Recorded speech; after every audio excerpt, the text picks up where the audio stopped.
है तो आप देख लो, अगर उसमें लास्ट प्रॉब्लम आपका है बीच का है तो फॉरवर्ड करके देख लो, सब देखने की जरूरत नहीं है.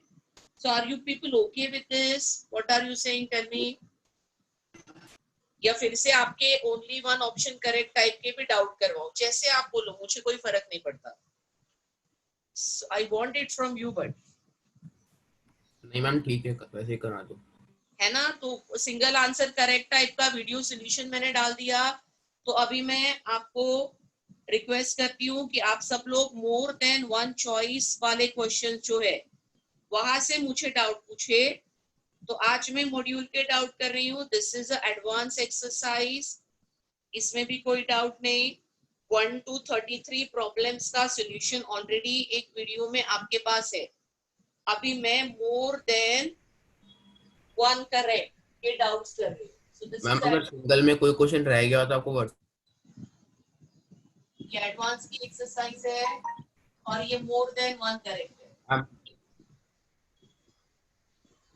अभी इसमें मुझे आपके प्रॉब्लम्स बताओ. I write that number here and then we start discussing. Ma'am जो असाइनमेंट में डाउट है वो, हाँ वो भी करवा देती हूँ, बट अभी मॉड्यूल खोल दिया तो बेटा मॉड्यूल के पहले करते हैं, सब करते हैं. ओके मैम, कोई दिक्कत नहीं. But I am just open the module, so let us clear and cover first module. So is anybody having any doubt in more than one choice in module? Please tell me that first. मैं assign करते जाऊंगी कि ये वाले कर रहे हैं, ये वाले कर रहे हैं, ऐसे करके करते जाते हैं. सारे डाउट्स करूंगी, don't worry. So no one has any doubt in more than one choice?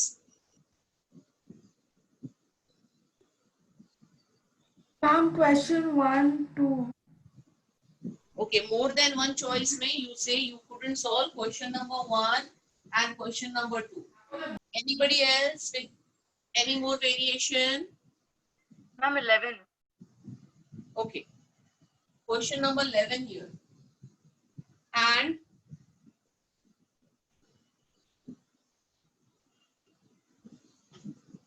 Ma'am, 5. question number 5 here. And चलो, so I start solving. तो पहला प्रॉब्लम कहता है the density of 3 molar sodium sulfate is 1.25 grams per ml. Identify the correct statement. तो 3 moles दिया है और density दी है, दो चीजें दी है. तो 3 मोल्स से हमको वेट आ सकता है उस सोडियम सल्फेट का. I can always know weight of sodium sulfate. How much is that sodium sulfate? So it is 3 moles in 1 liter. 3 molar का मतलब होता है बेटा, it is 3 moles in 1 liter. अभी देखो, so I'm calculating the mass of 3 moles of Na2SO4.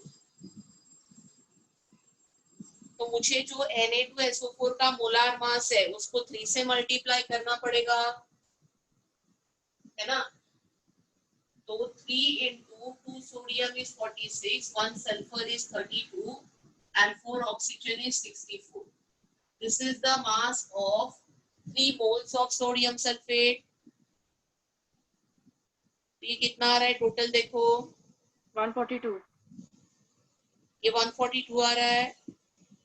So 142 into 3.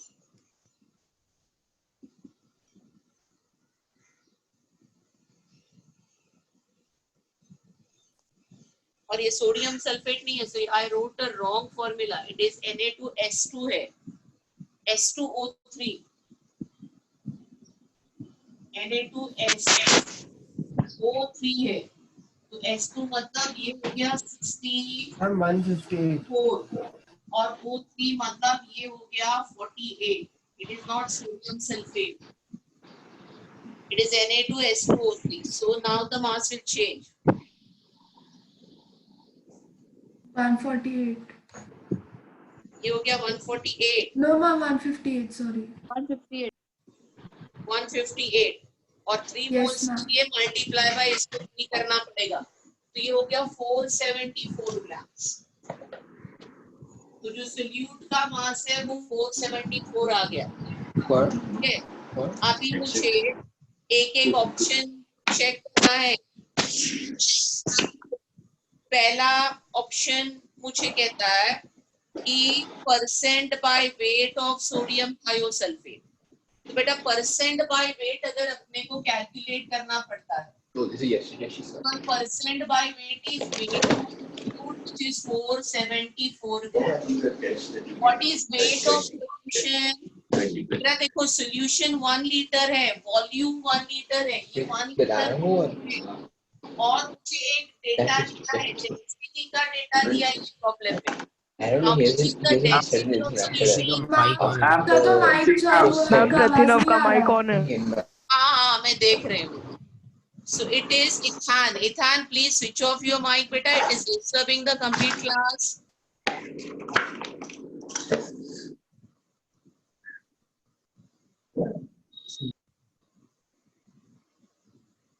Right. तो 1 litre volume दिया है और डेंसिटी आपका दिया है 1.25, राइट, ग्राम्स पर ml। तो ये दो डेटा से मुझे सॉल्यूशन का मास आ जाएगा 1.25 into 1000. What is mass of solution? 1250 grams. So percent will be weight of solution, solute upon weight of solution into 100. और इसका आंसर 37.92 आता है। तो इसके लिए मोर देन वन करेक्ट में ए ऑप्शन आपका करेक्ट हो गया, जो कहता है कि percent by weight is 37.92। B option में mole fraction of sodium thiosulphate calculate करना। तो अभी मोल फ्रैक्शन में number of moles of sodium thiosulphate है, मुझे किसके मोल्स कैलकुलेट करने पड़ेंगे बी ऑप्शन में? वाटर के, है ना? Yes, ma'am. I am calculating number of moles of water which is weight of water upon molecular mass of water. अभी वेट ऑफ वाटर कहां से आएगा?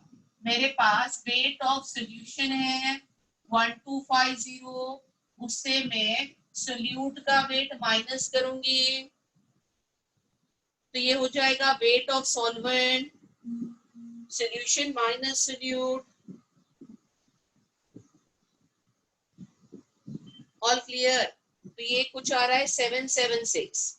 तो ये 776 मेरा होगा grams weight of water. So weight of water is 776 upon molecular mass is 18, and this is what will give me number of moles.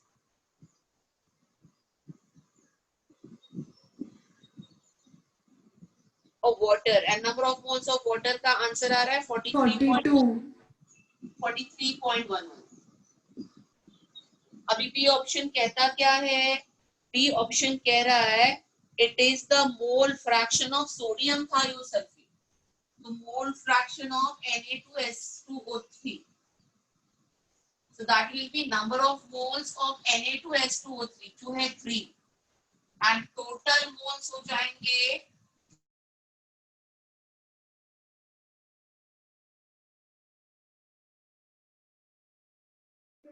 Network. Ma'am आपका video break हो गया, पॉज हो गया।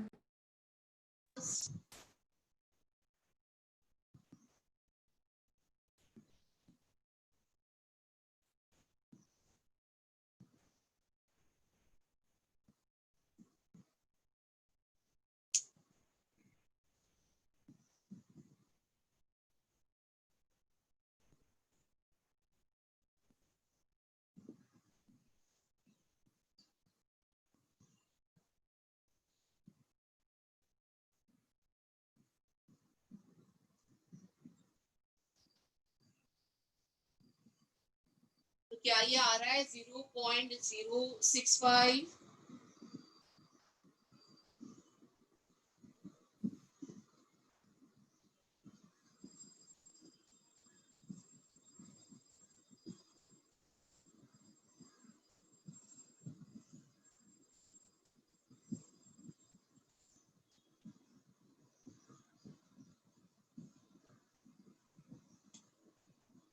Can you hear me, beta?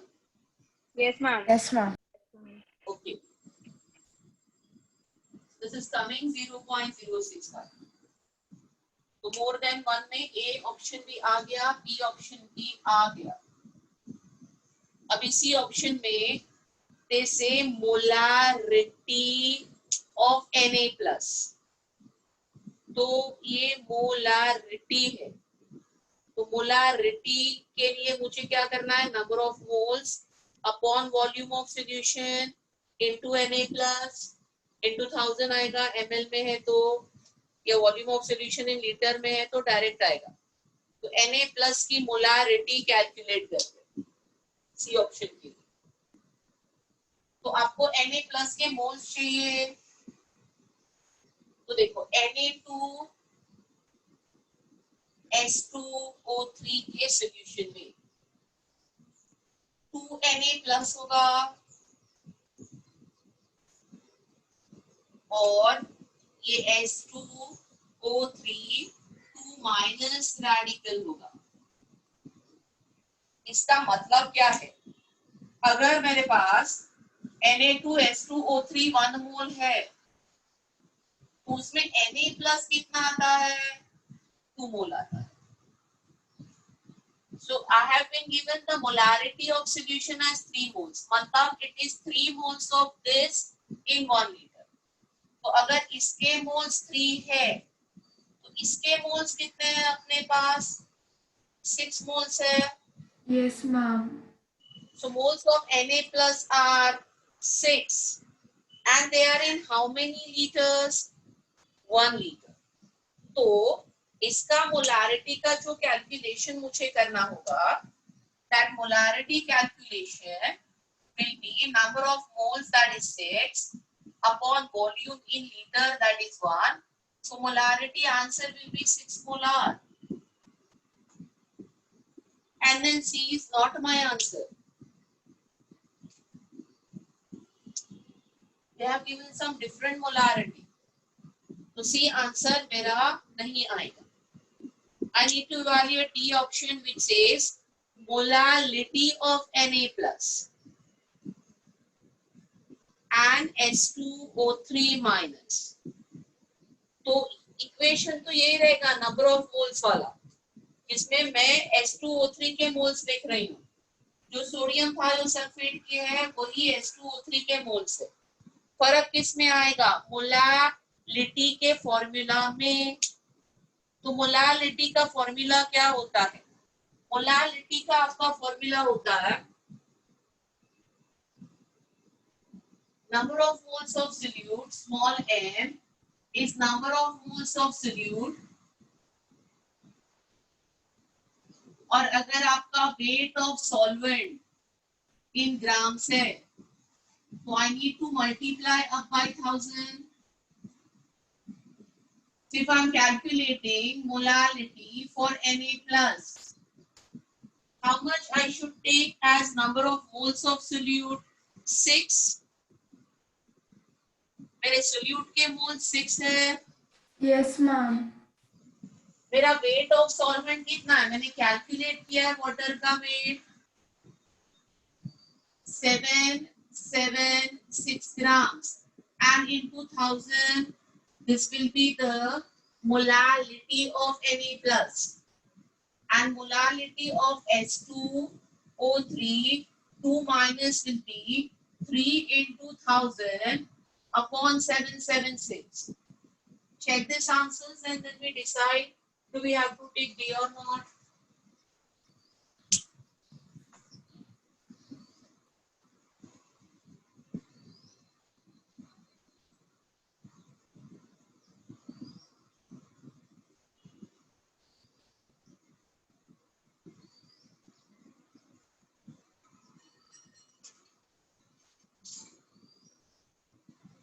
Yes, ma'am.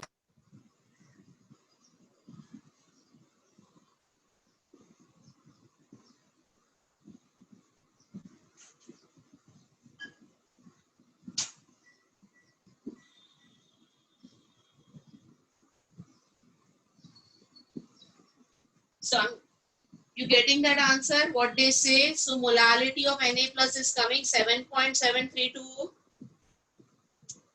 Yes, ma'am. और ये उसके exactly half हो जाएगी मोलालिटी. तो H2O3 की मोलालिटी कितनी दी है यहाँ पे? 3.866.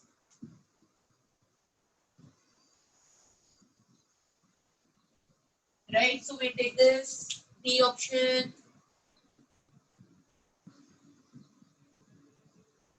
We अपना question number 1 हो गया. So answer will be A, B and D. तो more than one correct type जो question होता है ना, देखो उसमें टाइम भी जाता है, बट एडवांस में ऐसे 5 से 6 क्वेश्चन आ ही जाते हैं. और इसका मार्किंग स्कीम यूजुअली होता है +4 -2. So any gadbad here, you are going to lose 2 marks. Total marks gone will be 6 there. किसी ने प्रॉब्लम नंबर 2 पूछा है. Next. So I'm clearing left hand side of the board.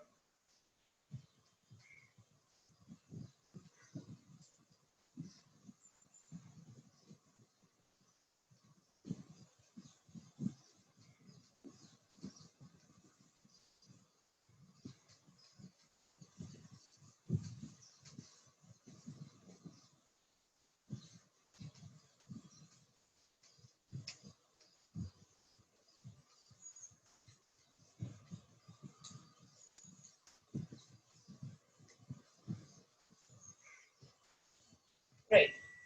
So see what does problem number 2 says. Your problem number 2 says the density of air is given to us, right? Which is 0.001293 grams per centimeter cube. तो जब भी आपको density दी है, see what information density gives. 0.001293 ग्राम पर cm. मतलब 0.001293 gram is a mass of 1 centimeter cube of air. Right?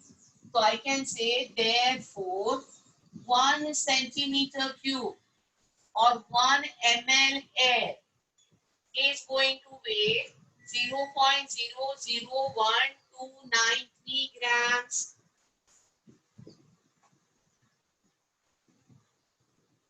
So from this, I can find the mass of 2422400 ml of air का मास कितना होगा? 1 ml का इतना है, तो इतने ml का कितना होगा? This mass that I am going to get is going to be the molecular mass. So this comes out to be 28.8 molecular mass of air. To be specific, 28.896 grams आ जाएगा ये. So I got the molecular mass of air. Now can you solve? So I know what is vapor density. Molecular mass tally हो गया. Yes, ma'am. So your vapor density always is molecular mass of air upon molecular mass of hydrogen. So 28.896 upon 2. So your vapor density answer is going to come 14.48.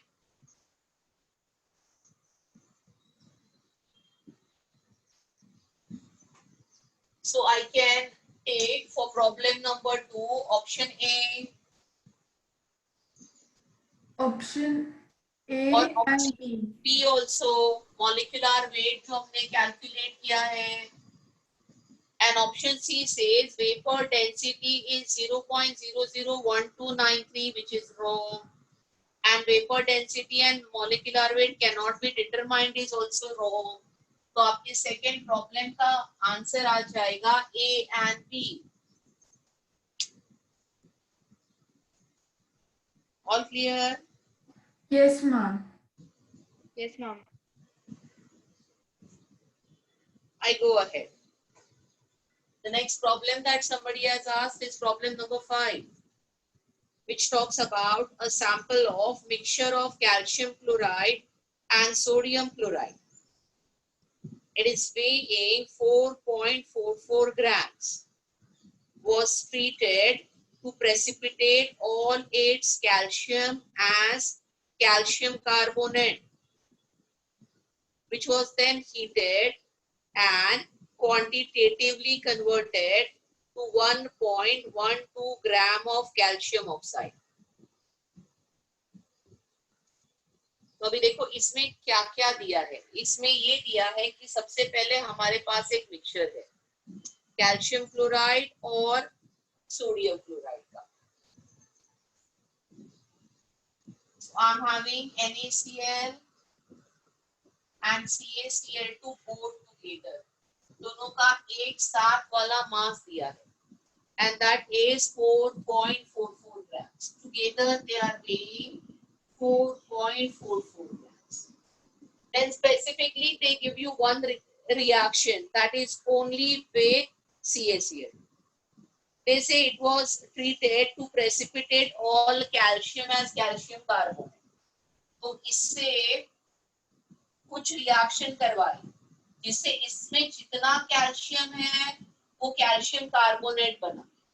तो PuAC से मैं बोल सकती हूँ कि जो number of moles of calcium इधर है वो सबके सब इधर आ गए and then which was heated and quantitatively converted to calcium oxide. और फिर वो सारे के सारे मोल्स इसमें आ गए. तो I can always say जो number of moles of calcium oxide है वही number of moles of calcium carbonate है और वही नंबर ऑफ मोल्स ऑफ क्या है कैल्शियम क्लोराइड है. तो ये जो हिंट यहाँ पे दिया है उससे हम ये लिख सकते हैं कि number of moles of calcium chloride is equal to number of moles of calcium carbonate is equal to number of moles of calcium oxide. ये तीनों के नंबर ऑफ मोल्स सेम है. अभी जिसका आंसर ये कितना है ओके इज 1.12 ग्राम्स. इसका मास दिया है मुझे they give us this is 1.12 grams. So I can always calculate the number of moles of calcium oxide. What will be number of moles of calcium oxide? This 1.12 grams upon gram molecular mass 56. And I will get the answer for number of moles as 0.02. So I'm having 0.02 mole of calcium oxide also, calcium carbonate also and calcium chloride also. अभी मेरे option में क्या क्या है. Mixture contains 50% NaCl ये दिया है. Mixture contains 60% calcium chloride दिया है. मास ऑफ CaCl2 के दो ऑप्शन है. So that means I need to calculate mass of CaCl2. How do I know mass of CaCl2? I will know mass of CaCl2 by multiplying its moles by molecular mass.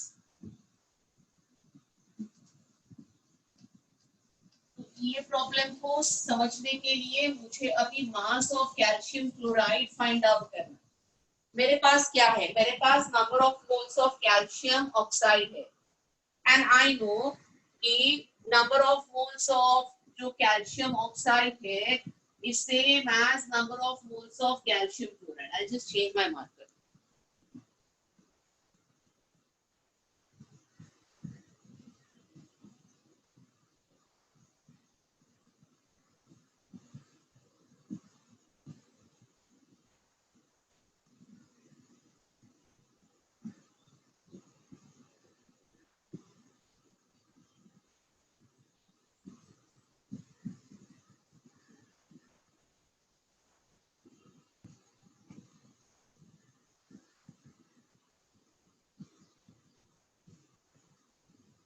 So I know the number of moles of calcium chloride is 0.02. तो मास of calcium chloride क्या रहेगा? Number of moles को आप इसके molecular mass से multiply करो तो 2.22 grams.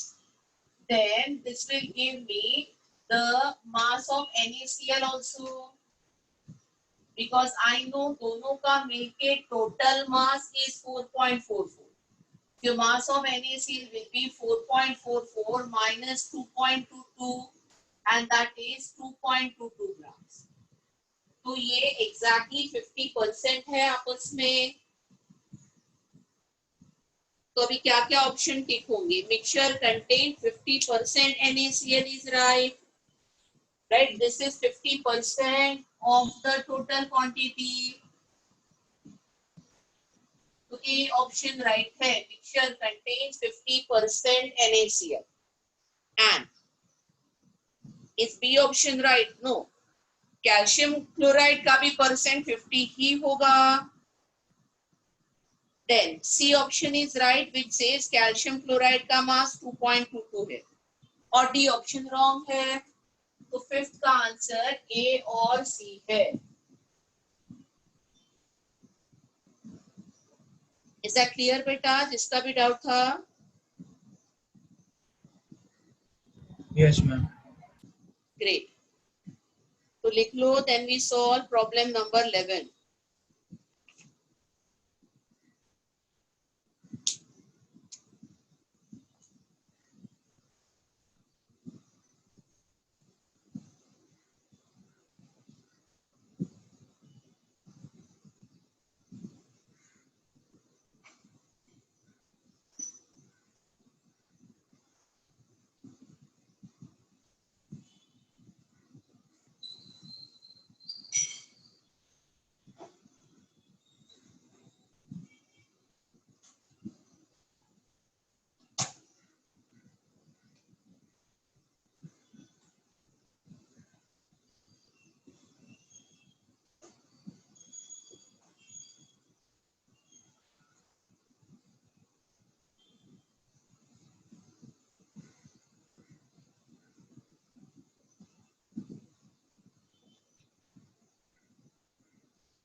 तो हो गया होगा. So I'm discussing problem number 11 now.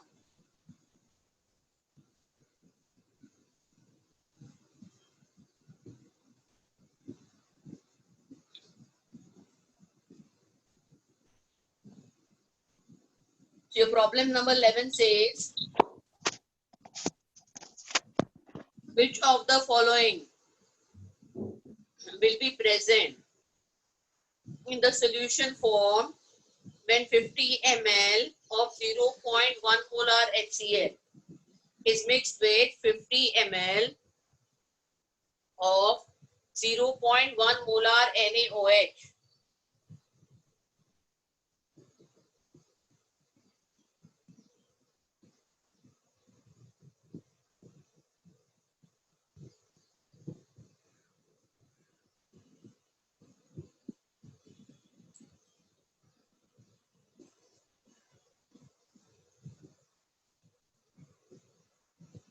इसमें क्या करना है? इसमें एक रिएक्शन है. Whenever you are mixing HCl and NaOH, everybody knows this basic neutralization reaction. This is going to give me formation of salt and water. जिसमें ये दिया है 50 ml 0.1 मोलर.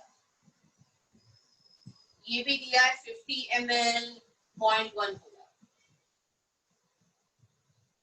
तो मैं मिलीमोल्स कैलकुलेट कर सकती हूँ HCl और NaOH के, है ना? Yes ma'am. और उससे मुझे मिलीमोल्स ऑफ NaCl और वाटर समझ में आएंगे।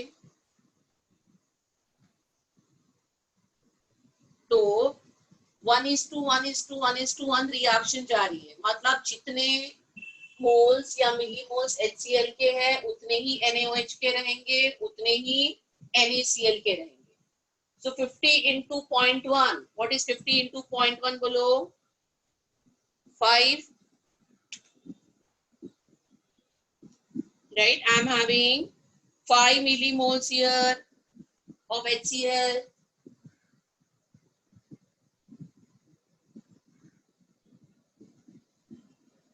And they are reacting with 5 millimoles of NaOH.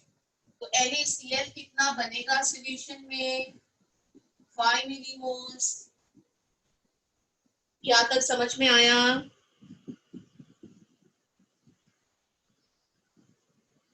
But Yes, ma'am. Volume कितना रहेगा? ये 5 millimoles in 100 ml है,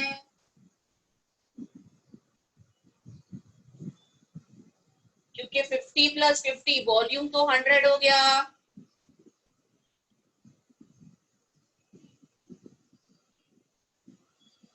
तो अगर मुझे मोलारिटी कैलकुलेट करनी है, concentration of NaCl in terms of molarity, my millimoles are 5, so my moles are 5 into 10⁻³ upon volume in ml, that is 100, and into a conversion factor, that will be 1000.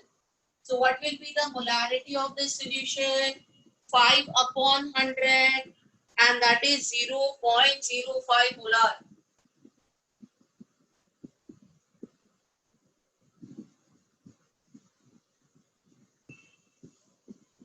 So I calculated molarity of NaCl.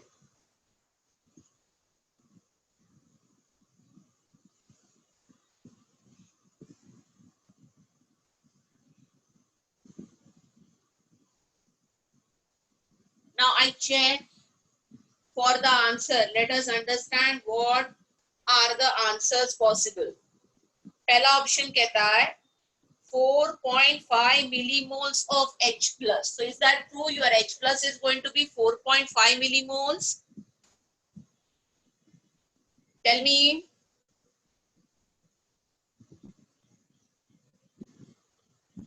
क्या H plus का concentration 4.5 millimoles है solution में? Answer is no, right? नहीं. और OH minus का 0.05 millimoles भी नहीं है, तो A और B रॉन्ग है। बट देखो C, जो मोलारिटी मैंने NaCl की कैलकुलेट की है वो करेक्ट है। तो एक आंसर जो मुझे मिला वो C है। जो D, जो करेक्ट आंसर है, उसके लिए थोड़ा सा मैं आपको डिस्कस करती हूँ। इसमें ये न्यूट्रलाइजेशन रिएक्शन है और इसमें ना एसिड एक्सेस है ना बेस एक्सेस है। So you know that your solution is neutral.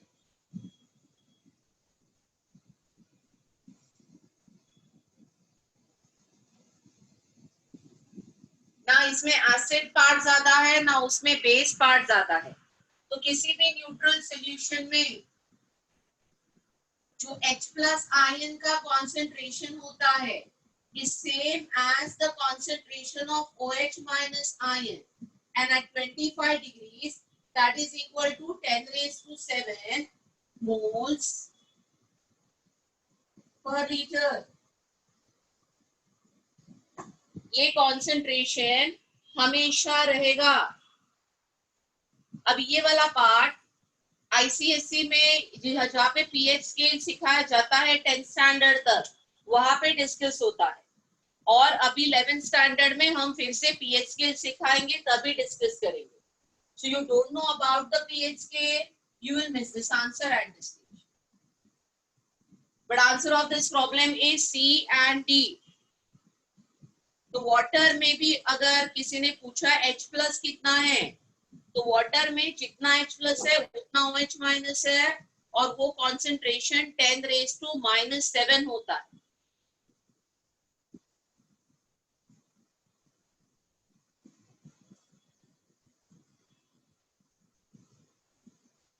So you have no idea of pH scale, then you won't understand this.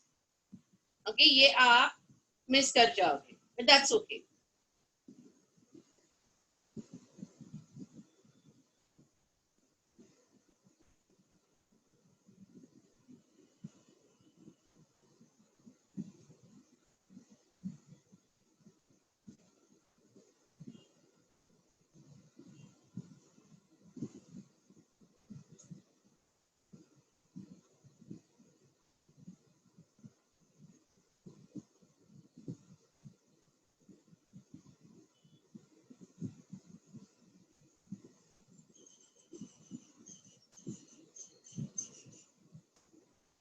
So we finished discussing doubts of more than one correct answer type.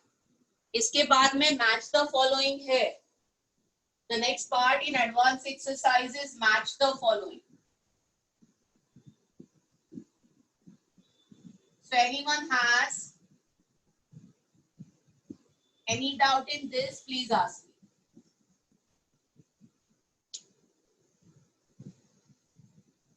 मैं हर type solve करूंगी, don't worry, but in a particular sequence.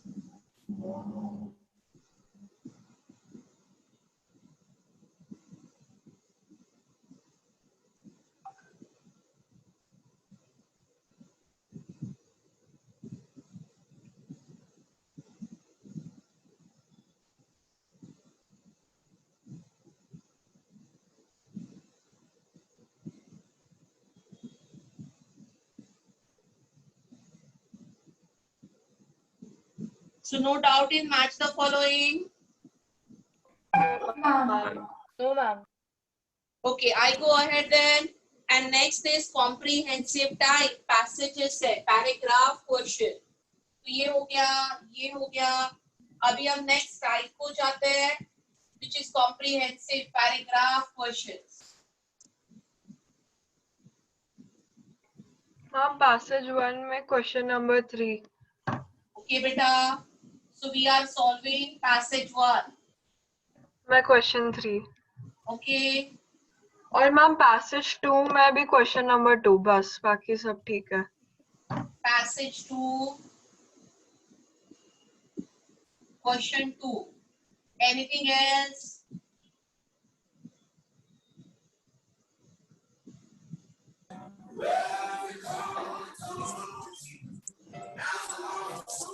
तो कैसे लग रहा है आपको ये advance के एक्सरसाइज सॉल्व करते हुए, अलग अलग टाइप के एमसीक्यूज?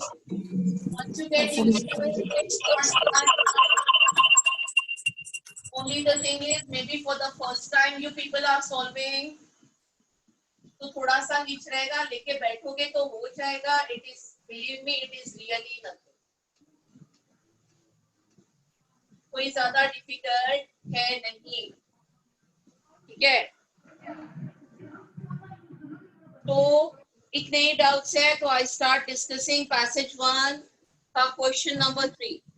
जो passage 1 says, in terms of mole first used by Oswal in 1896 refer to the ratio of molecular weights of molecules to mass of 1 mole of a substance in grams.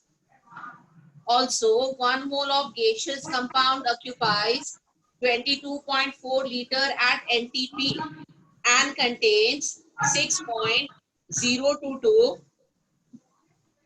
into 10 raised to 23 molecules of gas.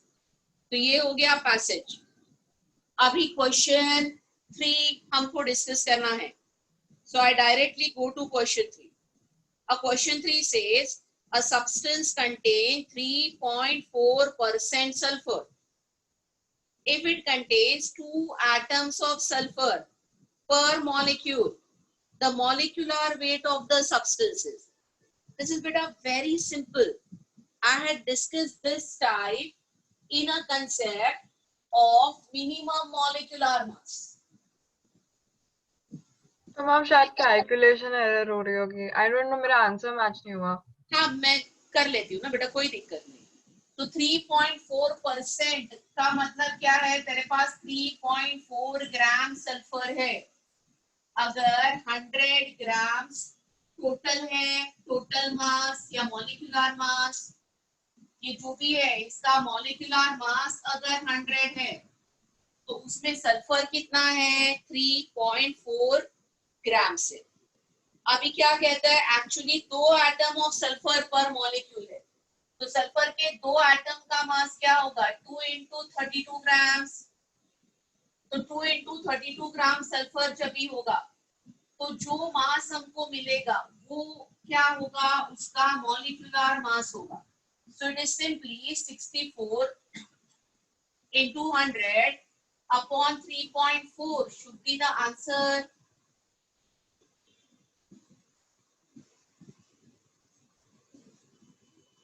और तो मुझे इसमें कुछ हाँ ma'am ये किया था।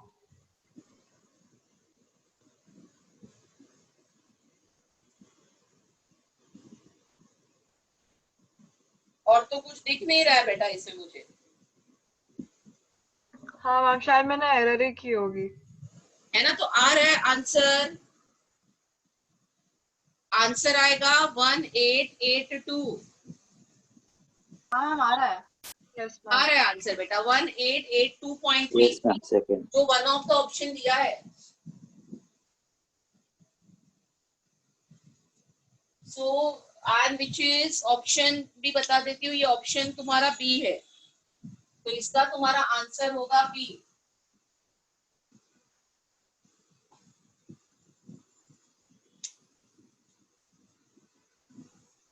हाँ ओके मैम वो समझा मैंने कहा एरर की।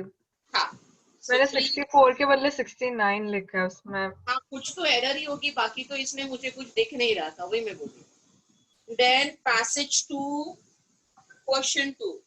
तो पैसेज 2 क्या कहता है, the concentration of solutions can be expressed in number of ways such as molarity, molality, mole fraction, percent weight, percent by volume, percent by strength, and many others. All these are interconvertible if certain data like density of solution, molecular mass of solute, and solvent are known.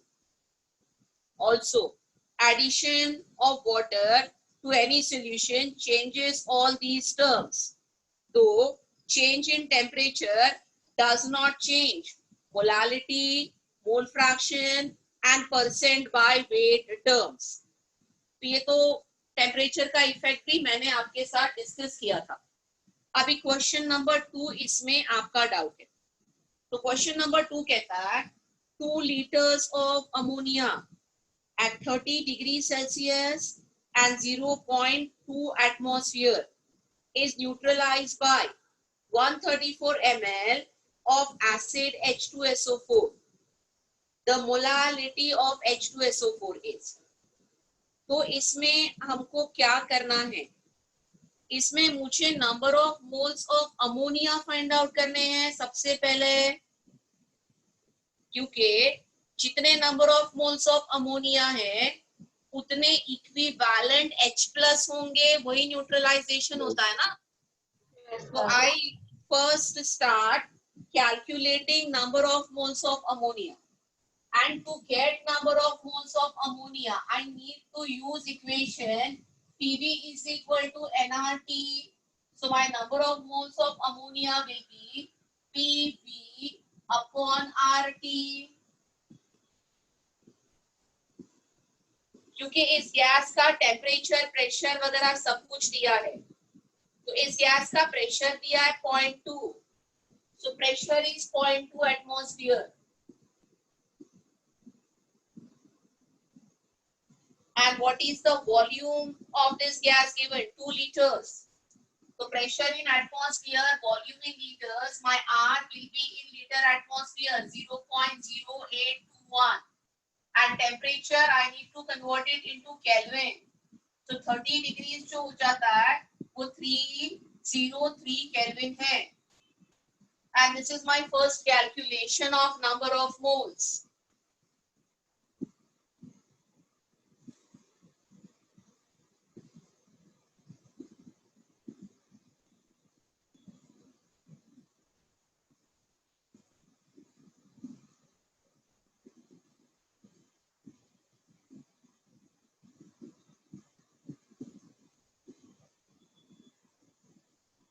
right? Yes, ma'am. कितना आ रहा है बेटा?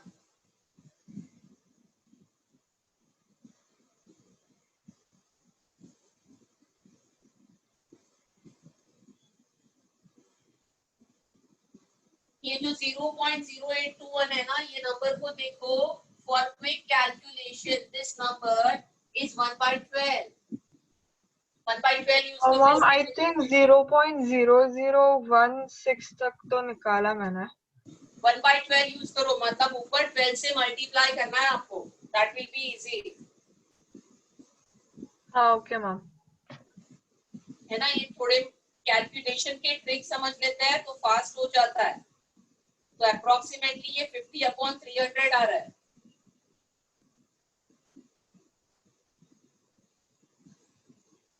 So approximately 0.015 या 016 Yes, ma'am.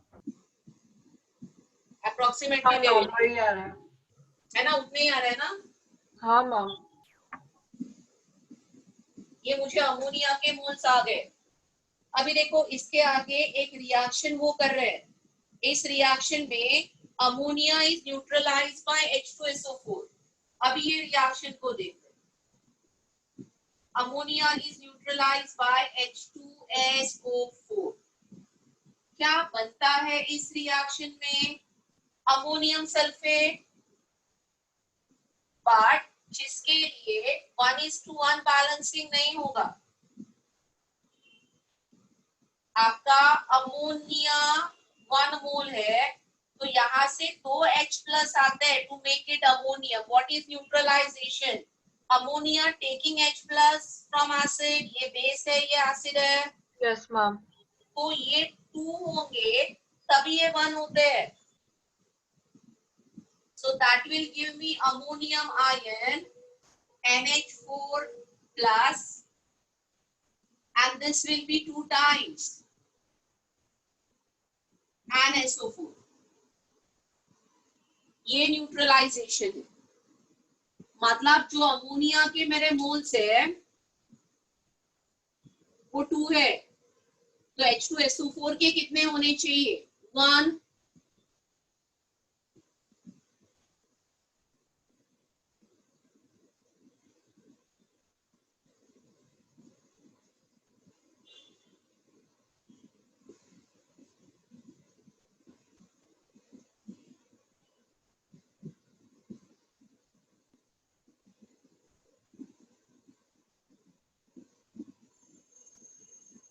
या मैं ऐसे लिखती हूँ कि half into number of moles of ammonia is number of moles of H2SO4। हाँ मैम अब तो हो गया ना, वॉल्यूम भी दिया है तो मोल्स बाय हो वॉल्यूम में जाएगा बेटा, पोलैरिटी। अभी हाँ मैम सब हो पोलैरिटी गया, ढूंढना है। हाँ अभी हो जाएगा ना। मोल्स आ गए, हाँ मैम पोलैरिटी हो ढूंढ जाएगा लोगी, आराम से। वॉल्यूम दे दिया है, वो 134 वॉल्यूम लेके फिनिश करना है प्रॉब्लम को।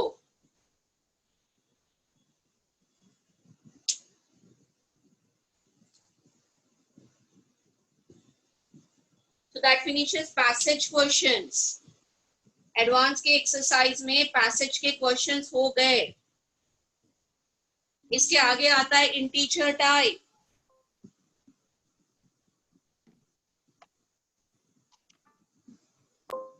So let me know any doubts if anyone has an integer type।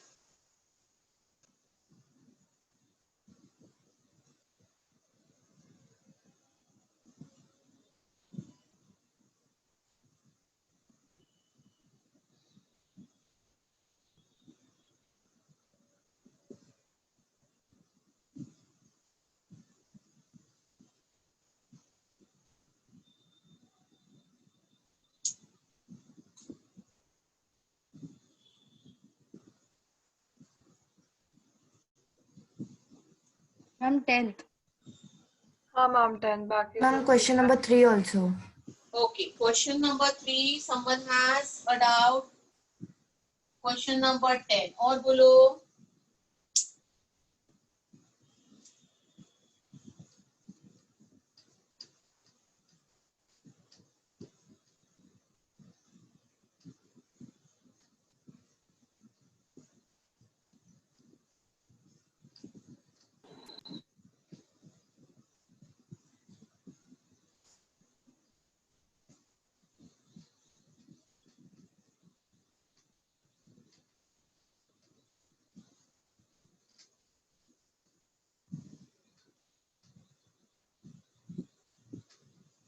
That's it.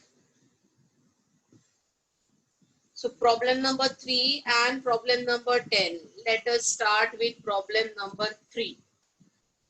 Problem number 3 कहता है a sample of metal chloride weighing 0.22 gram required 0.51 gram of HeNO3 to precipitate the chloride completely. The specific heat of metal is 0.057. Find out the valency of metal. If the symbol of metal is M and they give you these masses.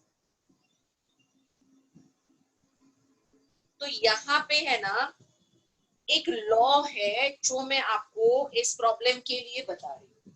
उस law को कहते हैं Dulong and Petit's law. To solve this problem, you need to know this law. And this law is just an observation which is obeyed by almost all the elements of periodic table. So what is the observation done by these scientists Dulong and Petit? किसी भी metal के atomic mass को उसके हम specific heat से multiply करते हैं तो उसका आंसर जो है वो कांस्टेंट आता है. This is what is Dulong and Petit's law. So Dulong Petit's law says atomic mass of any element multiply by specific heat for that element is always a constant 6.4. तो अभी इस problem में हमको specific heat दी है, मतलब हमको atomic mass उसका दे दिया है. So if I want to know atomic mass for this metal, I just need to divide 6.4 by whatever specific heat given to me in the problem, that is 0.057. तो ये आप जहां पे स्पेसिफिक हीट दी होती है वहां पे एटॉमिक मास फाइंड आउट करने के लिए ये रिलेशन हम यूज कर सकते हैं.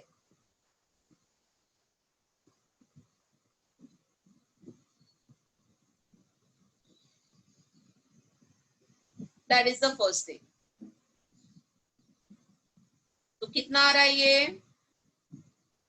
मैम 112. 112 आ रहा है. 112. ये मैंने पहला कैलकुलेशन कर लिया. अभी पूछा क्या है प्रॉब्लम में वो क्लैरिटी से समझ लेते हैं. पूछा ये है कि बैलेंसी ऑफ मेटल समझनी है. ओके, बैलेंसी ऑफ मेटल का मतलब क्या है? देखो मेटल है और क्लोरीन है, but I cannot write the formula MCl because when I write the formula MCl I assume valency 1. अगर valency 2 है तो formula MCl2 होगा, valency 3 है तो formula MCl3 होगा and so on. So I write the formula MClX.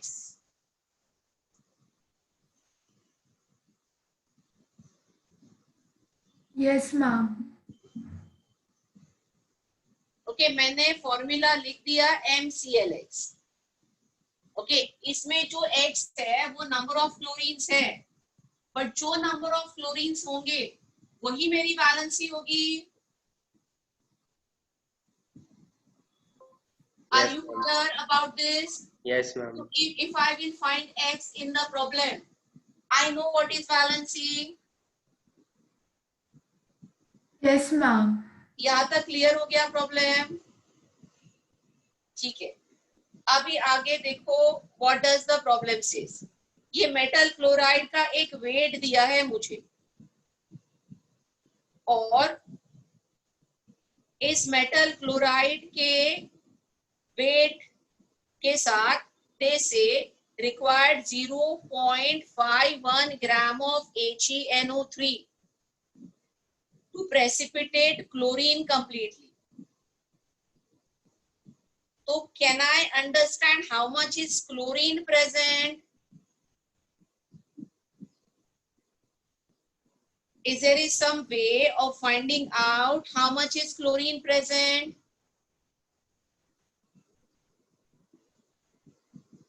Can I say number of moles of chlorine is equal to number of moles of He plus? क्योंकि जो He देखो HeNO3 की reaction होगी वो तो ऐसे है ना, जितना भी Cl माइनस होगा वो HeNO3 के साथ रिएक्ट करके हमको AgCl का प्रेसिपिटेट देता है।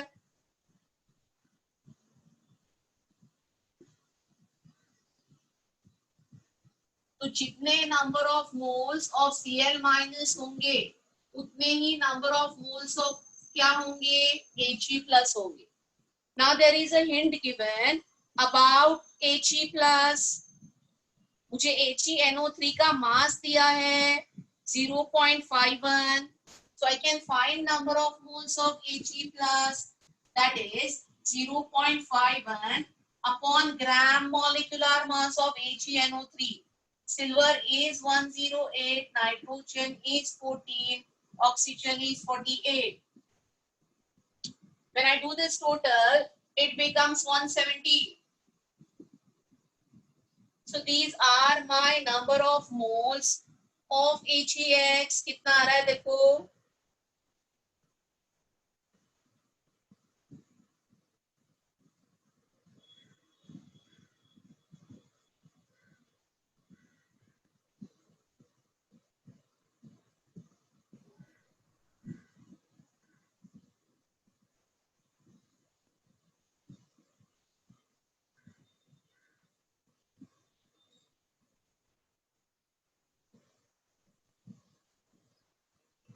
Ma'am, 3 into 10 to the power minus 3. okay, so 3 into 10 to the power minus 3. तो number of moles of chlorine मैं इस डेटा से मैंने फाइंड आउट कर लिया। अभी देखो number of moles of chlorine find out करने का मेरे पास और एक तरीका है। क्या है? इस फॉर्मूला पे कॉन्सेंट्रेट करो। जो मेटल क्लोराइड के मोल्स है और जो क्लोरीन के मोल्स है उसमें क्या रिलेशन है? अगर मेटल क्लोराइड 1 मोल है तो क्लोरीन कितना मोल है? x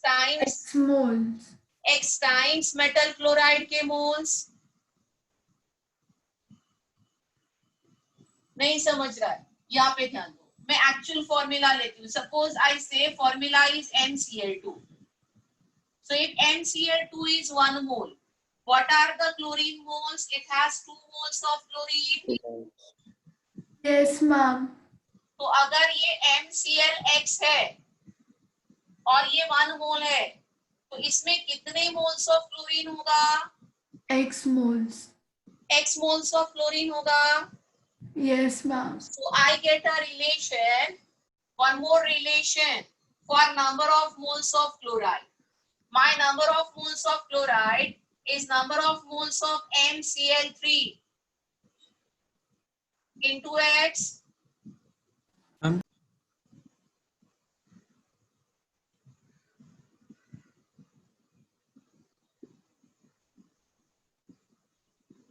मैम वो MClX होगा ना?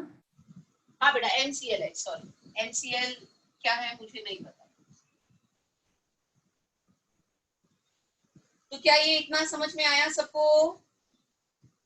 Yes, sir.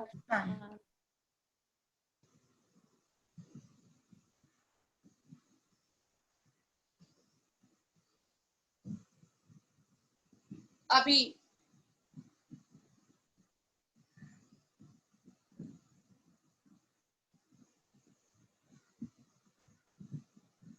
तो number of moles of MClX के लिए अभी मेरे पास क्या क्या इंफॉर्मेशन है वो देखते हैं। मेरे पास मेटल क्लोराइड का वेट है।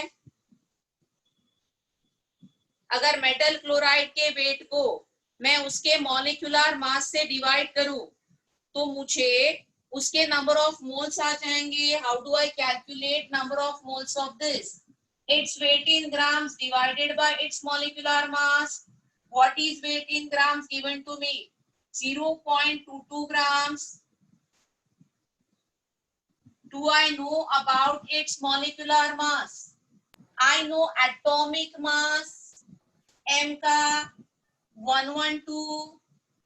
Yes, ma'am. I know atomic mass of chlorine 35.5, but ये into x आएगा, है ना. ये 1 2 3 क्या है मुझे नहीं पता, बट प्लस 35.5 into x. तो ये मॉलिक्यूलर मास हो गया MClX का. तो weight in grams upon molecular mass of MClX and into x. ये क्या है? Number of moles of chlorine है. और जिसका आंसर मुझे पता है, जिसका answer is 3 into 10 raised to minus 3. So I just need to solve this for x and I will get the answer.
Ma'am, can you explain the last step again?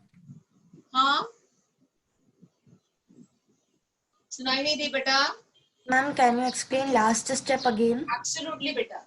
ये number of moles of MClX is weight upon its molecular mass. Weight is given in the problem 0.22 grams. उसके molecular mass में M का atomic mass हमने find out किया 112. Cl का atomic mass 35.5 है into number of Cl. And this into X. Okay, ma'am. और जिसका answer मैंने ऑलरेडी फाइंड आउट किया है यहाँ पे, जो मैंने इक्वेट किया.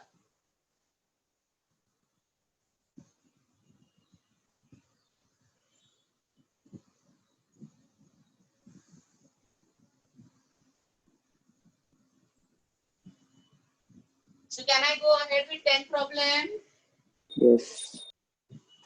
मैम इसका आंसर अप्रोक्सीमेटली 3 है.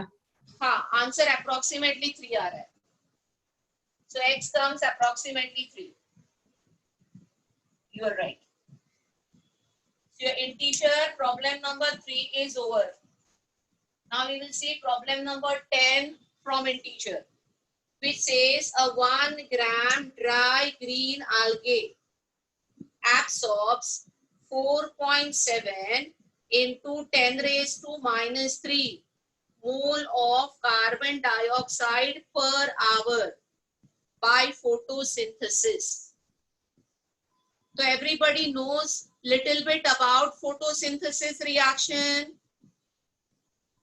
जिसमें green plants air से CO2 को absorb करते हैं. Yes. And they prepare their own food by this, and that food is starch. So basic reaction is CO2 becoming starch, and this reaction is happening inside the plant body, and the problem is based on this reaction. So they are telling us कि 1 gram of dry green algae is taking up 4.7 into 10 raised to minus 3 mole of CO2 per hour. If the fixed carbon atom were all stored after photosynthesis as starch, मतलब जितने carbon वो absorb कर रहा है, all that becomes starch. So this statement simply means they are telling you that the carbon is conserved in the reaction. See, we cannot go on writing details of photosynthesis reaction. That's very complicated. But they give us a hint कि जो carbon CO2 से आएगा वो सारा का सारा carbon क्या बन रहा है, स्टार्च बन रहा है. So I can simply apply POAC here for carbon, as this statement clearly says carbon is conserved. Then they say how long would it take for an algae to double their own weight? तो देखो algae का weight क्यों बढ़ेगा? algae का weight इसके लिए बढ़ेगा क्योंकि वो algae कार्बन को स्टोर करते जाता है. See, when plant is growing, its weight increases because it is storing its food in its own body as starch. वो जितना starch बनाते जाएंगे उसके proportionately उनका weight बढ़ते जाएगा. ये logic है यहाँ पे. तो ये पूछ रहा है कि how long would it take for the algae to double their own weight? मतलब 1 ग्राम से 2 ग्राम होने का टाइम पूछ रहे हैं. एंड assumption क्या है कि जो फोटोसिंथेसिस का रेट बताया है वो कांस्टेंट रहेगा. And then they also say that give the answer to nearest integer. तो ये बहुत सिंपल प्रॉब्लम है. इस प्रॉब्लम में पहले रिएक्शन लिखती हूँ. रिएक्शन क्या है? CO2 becoming starch is the reaction. So I'm having carbon dioxide and which is becoming starch, C6H10O5, right? Carbon dioxide becoming starch, and this is repeating n number of times. वो n वाला part नहीं लिख रही हूँ क्योंकि अगर मैंने यहाँ पे n लिख दिया तो यहाँ पे भी n आ जाएगा. मतलब बेसिक जो रेशो मुझे देखना है वो यही रहेगा. ठीक है. पूछा क्या है इसमें? मुझे इसमें ये पूछा है कि ये algae जिससे मैं स्टार्ट कर रही हूँ ये 1 ग्राम है अभी, और उसमें उसको 2 ग्राम होने का टाइम. तो इसका मतलब क्या है? I am having a 1 gram algae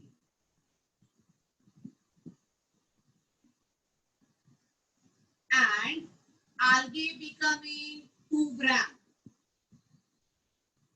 तो किसी भी रिएक्शन में मास तो कंजर्व होता है. तो फिर यहाँ पे ये मास क्यों बढ़ रहा है? क्योंकि इस रिएक्शन में बाहर से CO2 आ रहा है और वो CO2 इसमें 1 ग्राम स्टार्च ऐड कर रहा है. 1 ग्राम स्टार्च जब भी algae के बॉडी के अंदर बनेगा तो वो 1 ग्राम algae plus 1 gram starch is going to become 2 gram. Any doubt here? No, ma'am. No ma'am. Ma'am ये थोड़ा समझ नहीं आया, एक बार फिर से बता सकते हो प्लीज? एकदम क्लियरली देखो, प्लांट की बॉडी जब भी फोटोसिंथेसिस करती है तो वो एयर से CO2 अंदर लेती है और बॉडी के अंदर अपना फूड प्रिपेयर करती है. That food is starch. So when starch is getting form, mass बढ़ते जाएगा उस बॉडी का. तो 1 ग्राम से algae 2 ग्राम हो रहा है. मतलब स्टार्च कितना बना उसके बॉडी के अंदर? 1 ग्राम. Okay, thank you, ma'am. तो मुझे क्या फाइंड आउट करना है? मुझे फाइंड आउट करना है कि ये 1 ग्राम स्टार्च बनाने के लिए कितना टाइम चाहिए. यस और नो? Yes, ma'am. वो 1 ग्राम स्टार्च बनाने के लिए जो टाइम है is the time for 1 gram algae to become 2 gram algae. Yes, yes, yes, ma'am. Okay, so all I want to find is to make 1 gram starch. Everybody is convinced. अभी मैंने already आपको problem पढ़ते हुए बताया कि ये जो है इसको मैं POAC अप्लाई कर सकती हूँ. I am applying POAC to carbon. As they say, carbon is conserved. तो POAC में जो कार्बन के मोल CO2 में है, 1 मोल CO2, 1 मोल कार्बन. तो number of moles of carbon in CO2. What is the meaning of apply POAC to carbon? Is number of moles of carbon in CO2 is equal to number of moles of carbon in starch. So what is number of moles of carbon in CO2? Number of moles of CO2 into 1, and here 6 into number of moles of starch.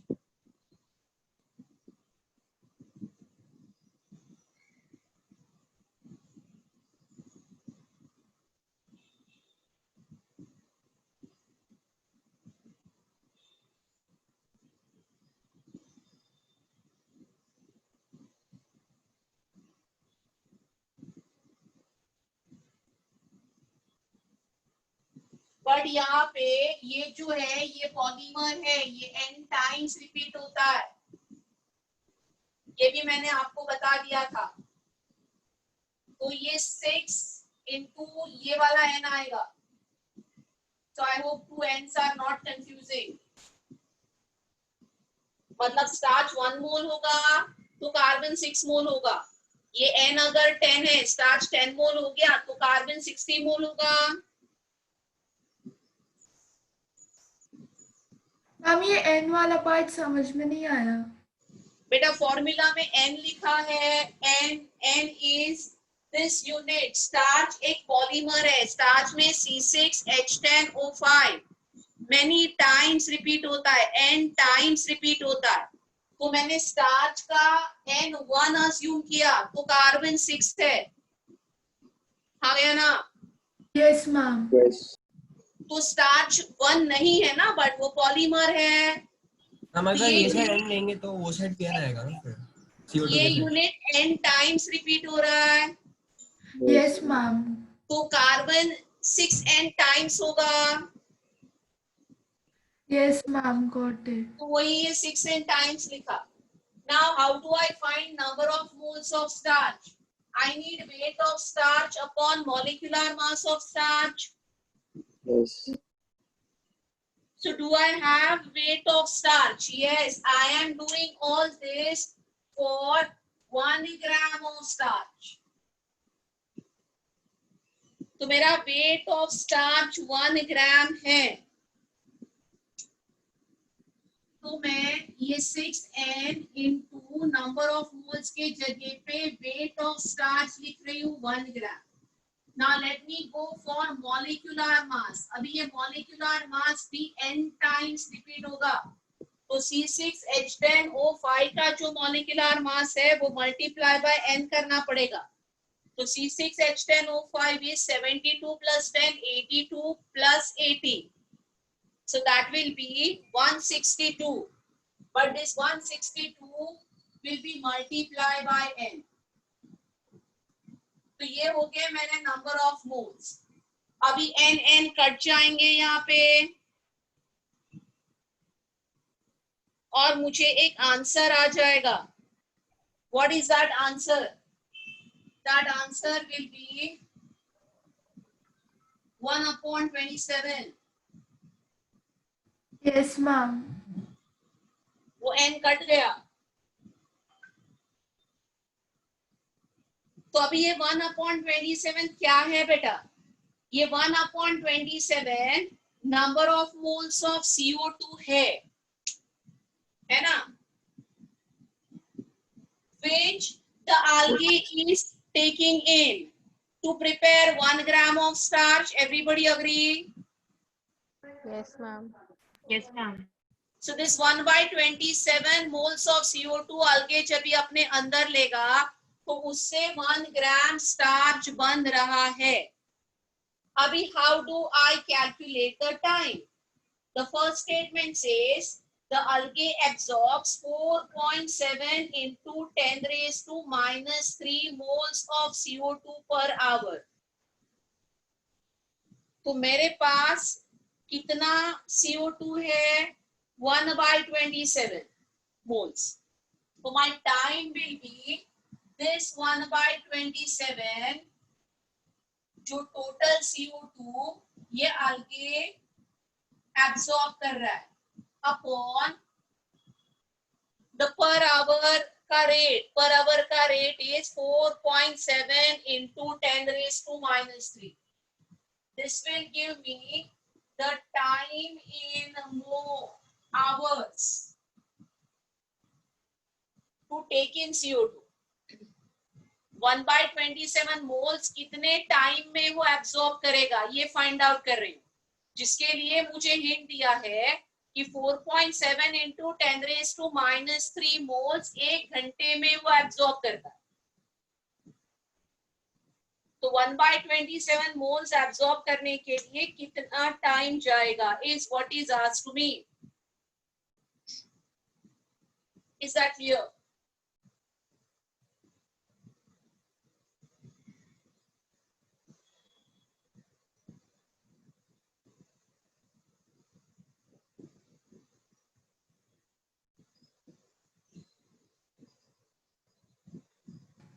Ma'am इसका answer approximately 12 है. नहीं बेटा,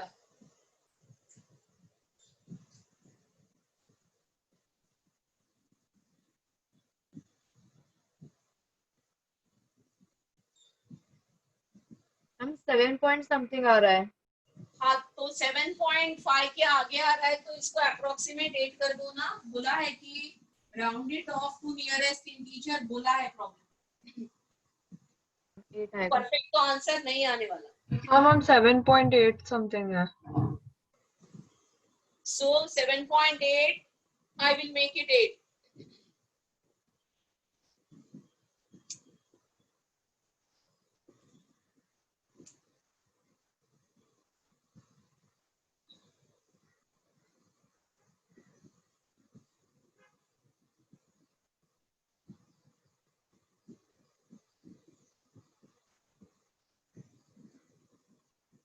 So all clear? Yes, ma'am. So क्या ना, इससे हमारा advance exercise के doubts हो गए. Yes, ma'am. अभी मैं आगे के डाउट्स कैसे कराऊंगी ये प्लानिंग बता देती हूँ, so that accordingly you keep solving. क्या आपका सब सॉल्व हो गया? Answer me frankly. पूरा बुकलेट हो गया है किसी का, या अभी भी आप ये सॉल्व कर रहे हो? Let me understand that part. नहीं मैम. नहीं हम ma'am. Windows to competitive exam complete बाकी नहीं है. हुआ है. नहीं बेटा कोई एक बात करो, 3-4 लोग बात करते हैं तो ऑनलाइन में डिफिकल्ट हो जाता है. Ma'am windows to competitive exams बचा है, बाकी एक्सपर्टीज भी कर लिया. Okay, so that is for you. For others बेटा कैसे रहेगा? फाउंडेशन सब्जेक्टिव इसमें से मतलब है थोड़े से. Ma'am windows to competitive exams and expertise attainers is left. Yes, ma'am. मेरा भी वही बात है. यस मैम, वो 2 बचे. हाँ उसके भी बच्चे हैं. ठीक है, तो अभी देखो मैं एक्सपर्टाइज तो सबसे लास्ट करूंगी. Last thing to finish mole concept will be expertise, क्योंकि एक्सपर्टाइज वाला जो पार्ट है ना वो मतलब ओलंपियाड लेवल का पार्ट है, वो एडवांस के लिए भी नहीं चाहिए. तो that may not be the need of majority of the students. तो मेरा सीक्वेंस क्या रहेगा? अभी मैंने एडवांस की एक्सरसाइज कर दी, तो मेरा सीक्वेंस रहेगा मेंस एक्सरसाइज. इसके आगे मैं मेंस एक्सरसाइज के डाउट्स लूंगी. उसके बाद में कॉम्पिटिटिव एग्जाम, जो कॉम्पिटिटिव एग्जाम के क्वेश्चंस है, और उसके बाद में आपका फाउंडेशन बिल्डर, और उसके बाद में हम मेंस में आप get equip with JEE mains वाला बोल रहे हो क्या? हाँ, मेंस के गेट इक्विप, विंडोज जो भी हाँ, होगा उसमें actually I don't think like इतने डिफिकल्ट क्वेश्चंस ही नहीं है। सी, Easy उसमें है। अगर नहीं डाउट है तो वो नहीं डाउट है। मैं ये नहीं बोल रही हूँ कि सब में डाउट निकलेंगे, मैं मेरा सीक्वेंस बता रही हूँ, मैं किस सीक्वेंस में जाऊंगी।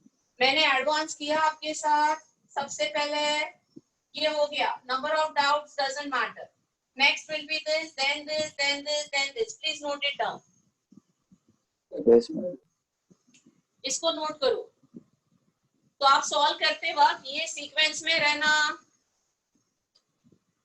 अगर आपका ये सब हो गया है तो कोई बात नहीं, चिल। नहीं हो गया है तो सी टू इट कि अगले एक लेक्चर में पहले मेंस के डाउट पूछूंगी, बाद में इसके पूछूंगी, बाद में इसके, और बाद में इसके। तो थोड़ा सा प्लानिंग रहेगा ना, तो we will be better in time management.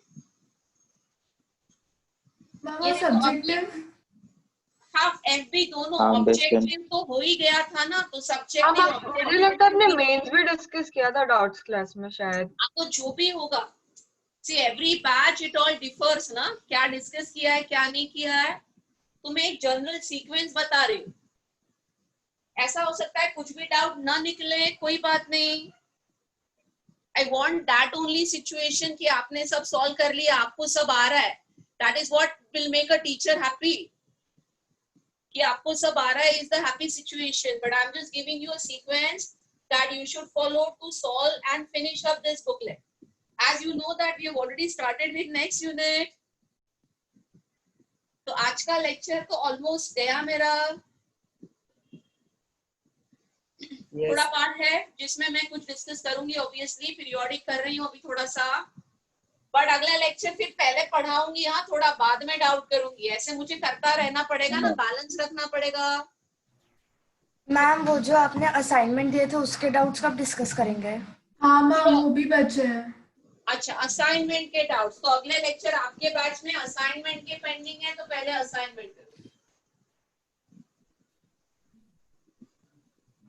आपके बैच के लिए एडवांस के बाद असाइनमेंट, क्योंकि आपके बैच के लिए पेंडिंग है, बट वो ऑलमोस्ट 11 असाइनमेंट में से 9 तो हो गए शायद आपके बैच में। मैम 10-11 बचा है। मैम यस मैम, 10 and 11 बचा है ना, ठीक है। Yes yes ma'am. Ma'am.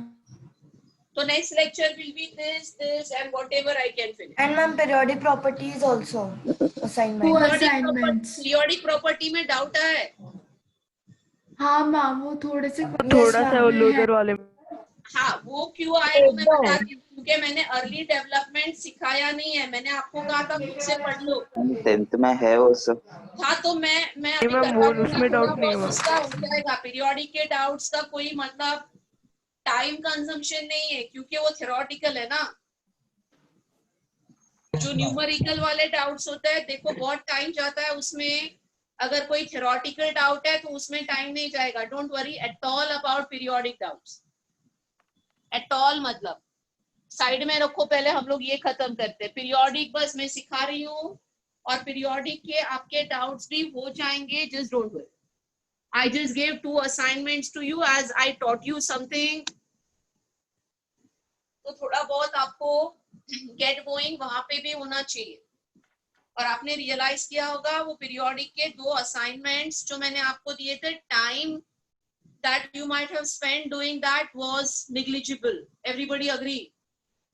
Yes, ma'am. Yes ma'am. Yes ma'am. तो मैंने पीरियोडिक में क्लासिफिकेशन कर लिया था। अभी जो टाइम है मैं क्या करवा सकती हूँ quickly, I will discuss with you nomenclature, IUPAC nomenclature for super heavy elements करवा देती हूँ। So I am clearing this. Okay ma'am. तो पीरियोडिक में नॉमेनक्लेचर वाला पार्ट करते हैं, IUPAC nomenclature super heavy elements का। और अगले लेक्चर पीरियोडिक से स्टार्ट करूंगी। प्लीज एटलीस्ट 1-1.5 घंटा कुछ पढ़ा लूंगी और बाद में ये डाउट्स में आऊंगी, तो थोड़ा पीरियोडिक भी आगे बढ़ेगा।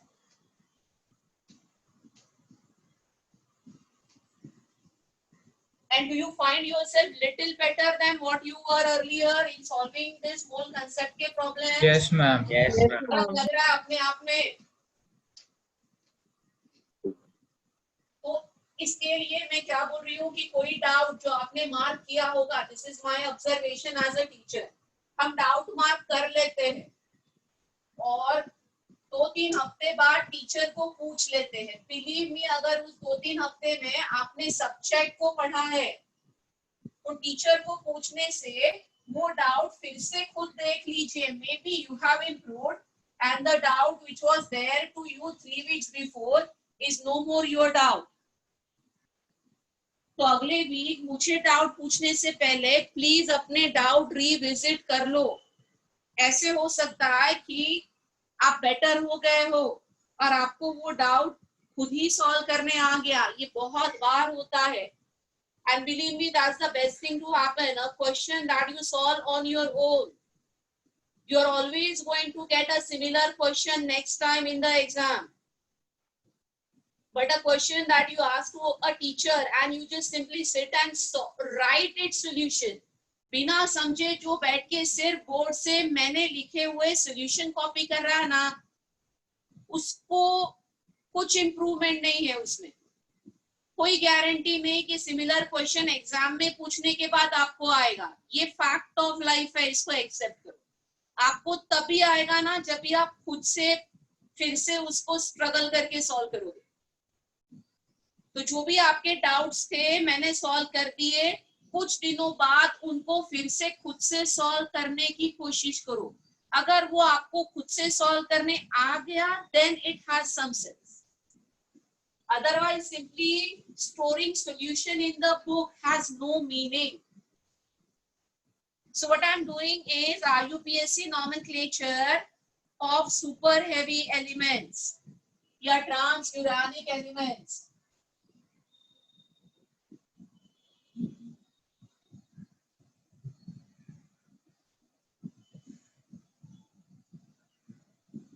या man-made elements या synthetic elements, all this is same. तो ये specifically nomenclature atomic number greater than 100 के लिए डिजाइन किया है. हमने देखा कि यहाँ पे एलिमेंट्स के जो नाम थे वो कंट्री, प्लैनेट, साइंटिस्ट ऐसे नाम दिए गए थे. Mainly 2 countries were in forefront in discovering new elements, US and Russia. And it so happened that there used to be fight between these 2 countries to claim and name an element.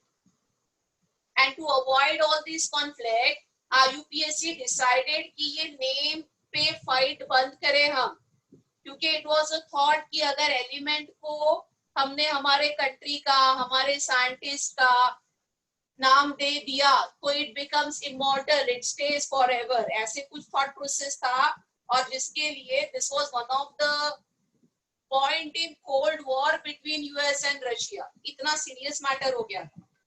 तो इसके लिए आईयूपीएससी ने decide किया कि एक naming design करते हैं.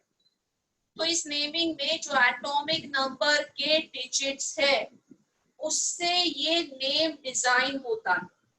कैसे मैं समझाती हूँ. Your digits are 0 to 9.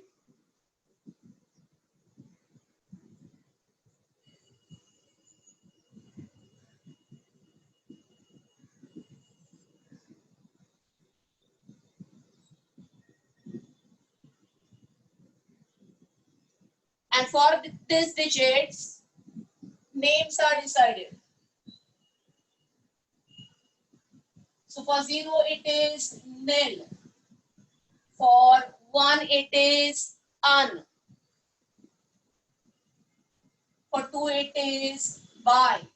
For 3 it is tri. 4 के लिए quad. 5 के लिए pen. 6 के लिए hex. 7 के लिए sept and not hept. SEPT. 8 के लिए ऑक्ट और 9 के लिए एन. तो ये नेम्स ENN है, डबल N। ये नेम्स डिसाइड किए गए। सिंबल लिखने के लिए इनके एब्रीविएशंस भी डिसाइड किए गए।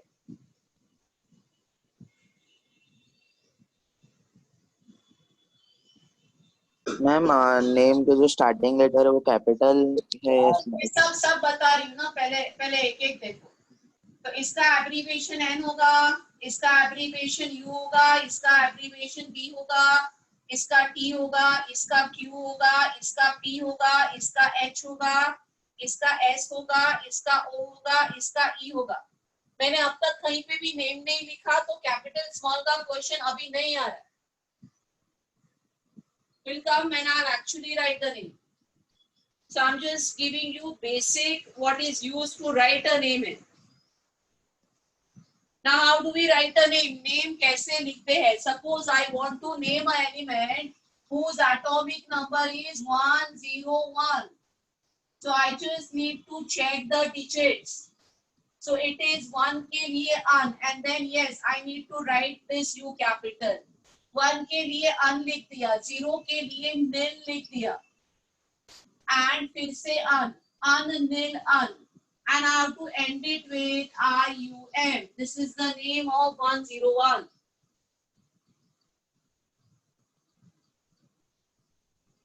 So you just joined the names for the digit. इसका symbol क्या होगा? तो 1 के लिए U, this U will be capital, first U. फिर 0 के लिए nil, this will be small, and फिर से 1 के लिए U. तो इसका symbol होगा UNU, and we write 101 here. Is that clear? Yes, ma'am.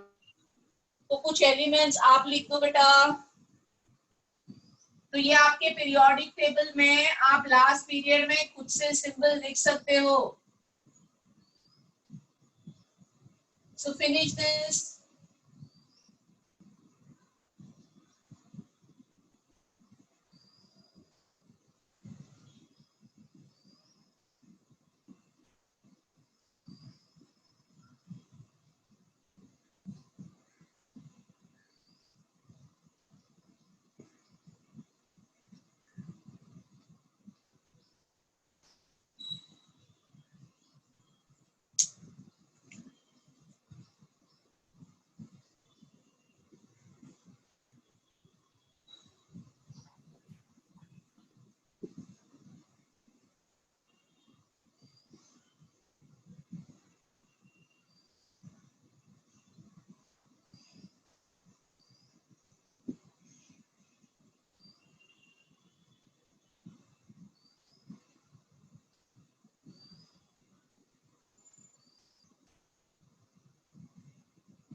तो आपको एंड में IUM लिखना है।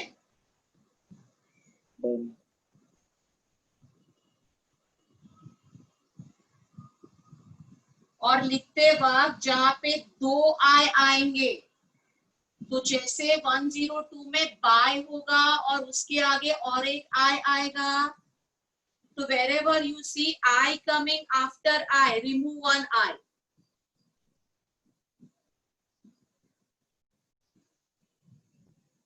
And if N comes 3 times, just write it 2 times. Done, ma'am. So do not write I back to back 2 times. Do not write N back to back 3 times. Is the rule that you have to follow. Ma'am, बोलो बेटा। Ma'am I am raising this point again but in 2016 में ही अभी IUPAC ने ये किया है declare in सब elements के नाम। हाँ तो मैम मैं स्क्रीन शेयर करूँ क्या? हाँ करो ना, मुझे पर्सनल थ्रेड पे भेज देना। Send it to me on my personal thread. You have my WhatsApp number, right? No ma'am.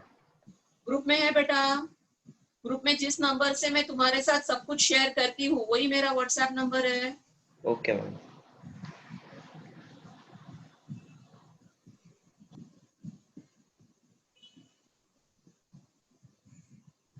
तो अभी 118 तक डिस्कवर हो गए। ये सिस्टम का एडवांटेज क्या है?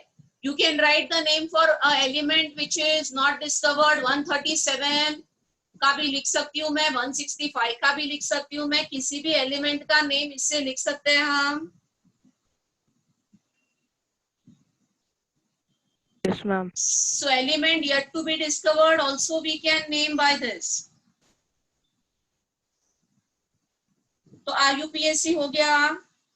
अभी देखो वो जो बुकलेट में मैंने अर्ली डेवलपमेंट्स के बारे में क्वेश्चंस पूछे हैं वो डिस्कस करना स्टार्ट करती हूँ। Let's see whatever I can discuss in today's lecture और this is where I will continue in the next lecture. I didn't discuss early developments assuming कि आपने स्कूल में किया, बट थोड़ा सा कर देते हैं so that you don't have doubts coming from those part of periodic table। Ma'am आप 109 का एक बार बता सकते हैं? हाँ बेटा पक्का बता सकते हैं। तो 109 के लिए 1 के लिए आप अन लिखोगे। Yes ma'am. ठीक है, उसके बाद में 0 के लिए आप क्या लिखोगे? नील लिखोगे। और फिर 9 के लिए ENN लिखोगे, राइट? 10 के लिए and then IUM। So it is not 10, it will be 1 1 0। Okay sorry. So it will be an anilium। 110 will be an anilium and 109 will be anilenium। तो मैम उसको ये एब्रिविएशन कैसे आएगा? तो एब्रिविएशन बेटा जब भी आप अन लिखते हो तो U आएगा, नील लिखते हो तो N आएगा। यस। और फिर से 9 है तो E आएगा। मैम 1110 1110 के लिए बेटा 1110 के लिए एब्रिविएशन होगा 1 के लिए U, फिर और एक U और एक N। 110। 109 के लिए होगा an nail enium। 108 के लिए होगा an nail octium। 107 के लिए होगा an nail septium। ये हो जाएगा an nail hexium। ये हो जाएगा an nail pentium। ये हो जाएगा an nail quadium। ये हो जाएगा an nail ट्राइयम और ये हो जाएगा अननेल बाइयम। इसके नेम में मैं ये बोल रही थी स्पेलिंग में कि un will be UN, then bi will be BI, sorry un के बाद में निल आएगा NIL and then BI and then again IUN। तो जब भी ये I 2 बार आएगा back to back I is not allowed, तो आप इसको काट दो, एक I को काट दो। So check this if you have done. Yes ma'am मैंने लिंक भेज दिया है।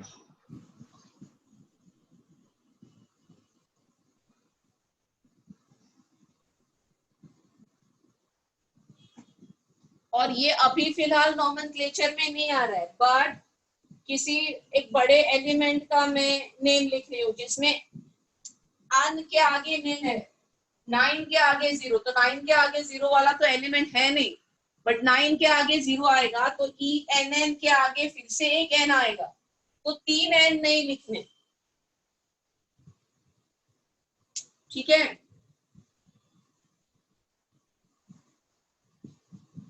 तो अभी नॉमेनक्लेचर में किसी को कोई डाउट है हाउ टू राइट, तो इस पे क्वेश्चन पूछे जाते हैं, नेमिंग पे क्वेश्चन आते हैं, IUPAC नेमिंग पे क्वेश्चन आते हैं।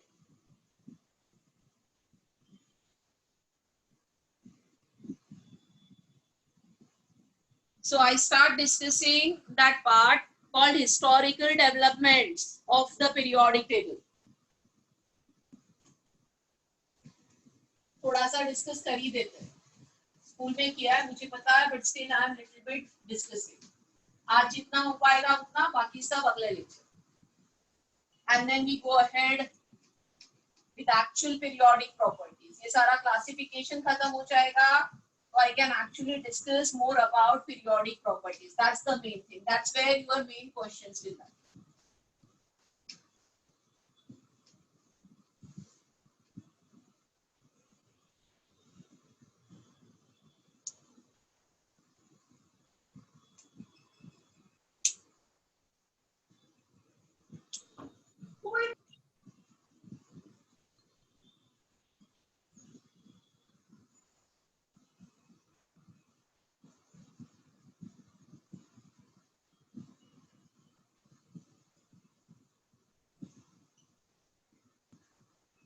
तो इस पार्ट के नोट्स के लिए मॉड्यूल शेयर किया है, मॉड्यूल को पढ़ लो। मैं क्विकली एक एक हिस्टोरिकल डेवलपमेंट आपको समझा देती हूँ। तो there were, now before we saw this Moseley's periodic table, there were some early attempts to classify elements whichever were known at that time to scientific community. तो सबसे पहला known classification is Dobereiner's law of triads. तो historical development में सबसे पहले आता है Dobereiner's law of triads.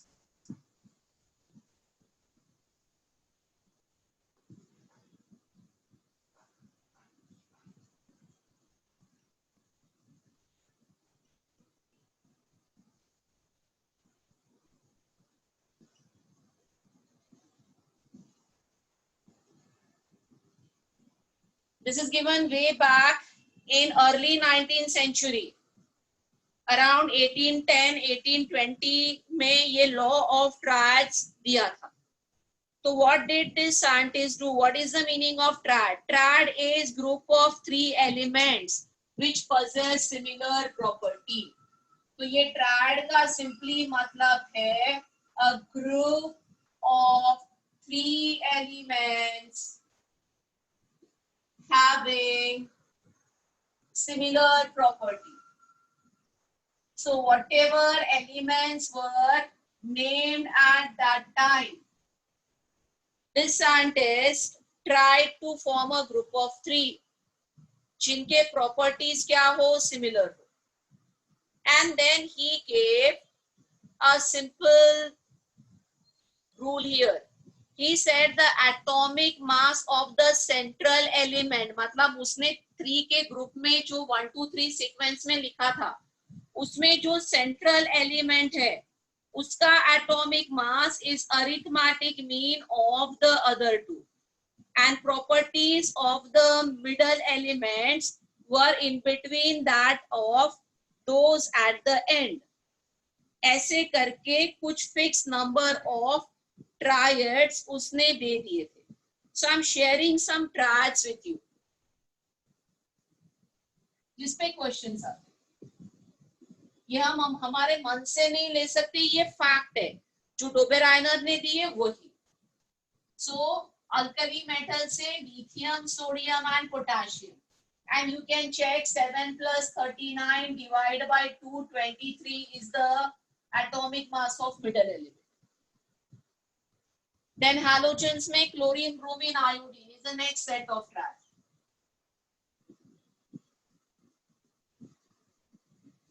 Then alkaline earth metal में calcium, strontium and barium.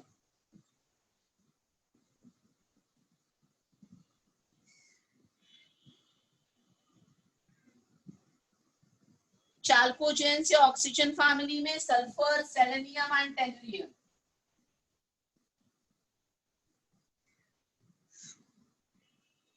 Nitrogen family में फॉस्फोरस, आर्सेनिक, एंटीमनी।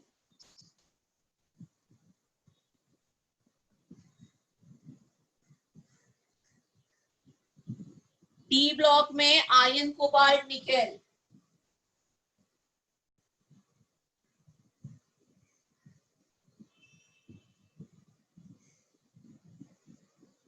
फिर डी ब्लॉक में रुथेनियम, रोडियम, पैलेडियम।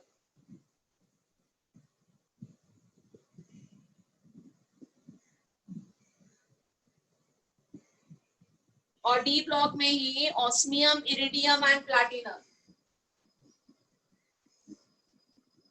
जिसमें ये डी ब्लॉक के जो मैंने एग्जांपल्स दिए हैं, इसमें atomic mass of the middle exactly same नहीं आता, नियरली सेम एटॉमिक मासेस है इनकी।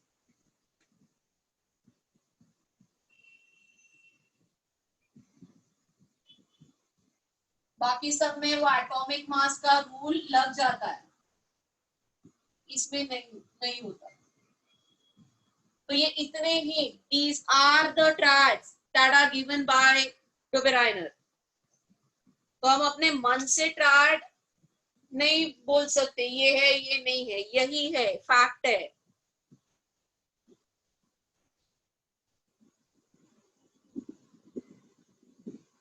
तो इनको डोबेराइनर ट्राड्स कहते हैं। बट ये नीचे के देखो, इनमें एटॉमिक मासेस सेम है, तो उसका जो खुद का रूल था कि atomic mass of the middle element will be arithmetic mean of first and last, वो ऐसे ही फेल हो गया। And then eventually this law was rejected.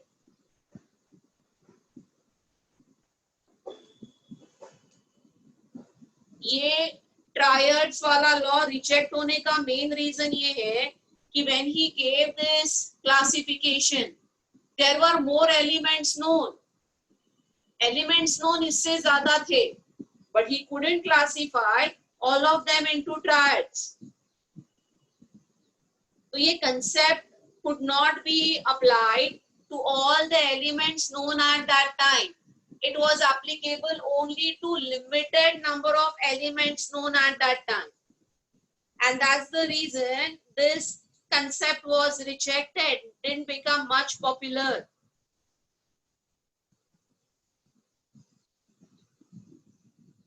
But इससे ये conclusion scientists ने तभी निकाला कि properties of the elements have some relation with their atomic masses. So the only conclusion that they draw was some relation with their atomic masses. ये था first attempt, Dobereiner's trials.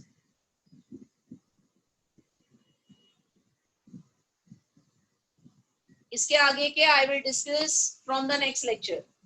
तो अगले lecture में early development करके we go ahead with periodic properties. Is that clear? Thank you, miss. Yes, ma'am. Yes, ma'am. Yes, Thank you, ma'am. ma'am. Thank you, ma'am. Any doubt in today's lecture or anything you want me to suggest? Anything you want me to talk to? All clear? Yes, ma'am. Yes, ma'am. Thank you, ma'am. Bye everybody. Take care. Thank you, Be ma'am. safe. पढ़ते रहो. Whole concept की booklet खत्म कर दो at your earliest, so that we will do more of periodic. मोल से छूटेंगे तभी periodic कर पाएंगे ना. मोल खत्म करो सब लोग. Thank you, ma'am.